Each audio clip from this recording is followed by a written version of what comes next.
Kediaman kecil namun ada hingga berpuluh bilik asalkan dapat sumbat ramai penyewa demi penuhkan kocek si rakus. Itu antara taktik kebanyakan pemilik premis rumah di sekitar ibu kota yang sanggup ubah suai rumah mereka demi mengaut keuntungan berlipat ganda. Lebih tak masuk akal bilik disewa dengan harga cekik darah selain abaikan aspek keselamatan. Ikuti pembongkaran wartawan Izzati Rizal.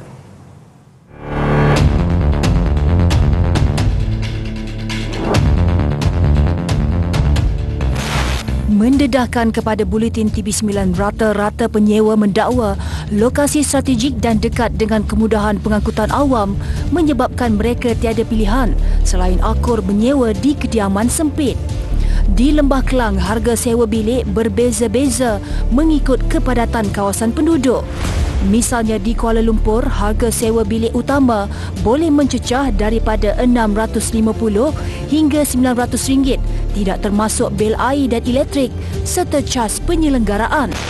Terikat dengan perjanjian yang lebih memihak kepada tuan rumah, pengalaman dikongsikan salah seorang penghuni, Kenneth Ruli, anak Andrew. Beliau menyewa bilik bersaiz sederhana di kediaman teres 3 tingkat yang mempunyai 7 bilik.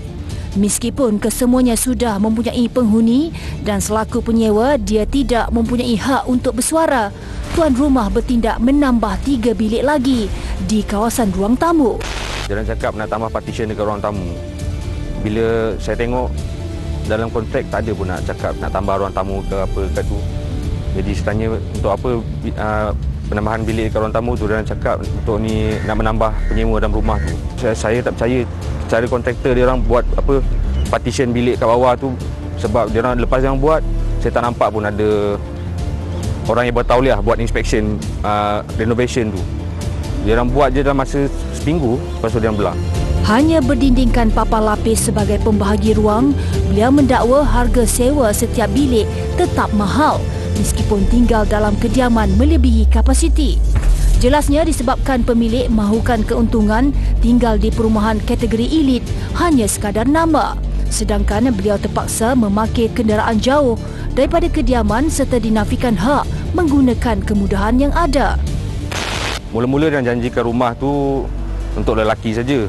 Jadi lelaki bujang lah. Lepas tu saya tengok penyewa baru masuk, dia bawa isteri dia. Saya okeylah, mungkin dia bawa isteri. Jadi dia menyewa kat bilik atas juga. Saya tengok ada penyewa seorang lagi, dia bawa masuk penyewa perempuan seorang je. Jadi dalam rumah tu ada 9 penyewa lelaki dengan 1 je penyewa perempuan bujang kat situ. Itu yang agak merisaukan.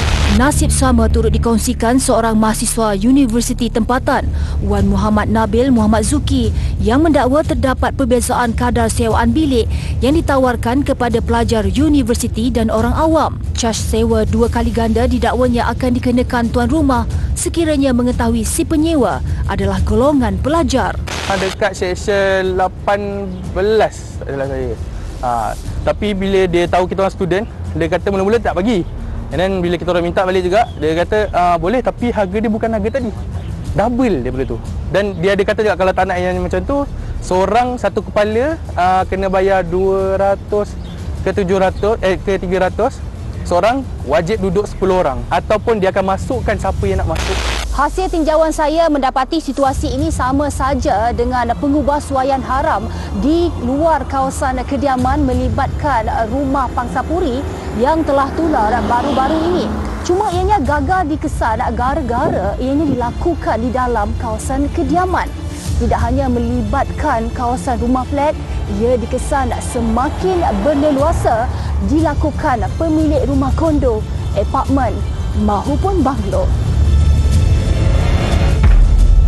Kru Buletin TV9 yang melakukan penyamaran mendapati ubah suai melampau berlaku membabitkan bilik sewa bahkan semakin menjadi ikutan.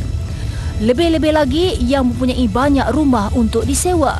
Ibarat memasuki bilik karaoke tanpa ruang tamu, selain ruang masuk pengudaraan ke dalam rumah juga dikepung. So kalau buat macam ni, PBT tahu ke? Ke tak tahu? Ke tak tahu? So ini dia tahu dia. Kalau banyak owner di sini dia pun ada buat partition sewa bilik. So maknanya owner je buat inisiatif sendirilah. Dia tak bagi tahu PBT lah. Sure dia beritahu ke tidak. Ini partition.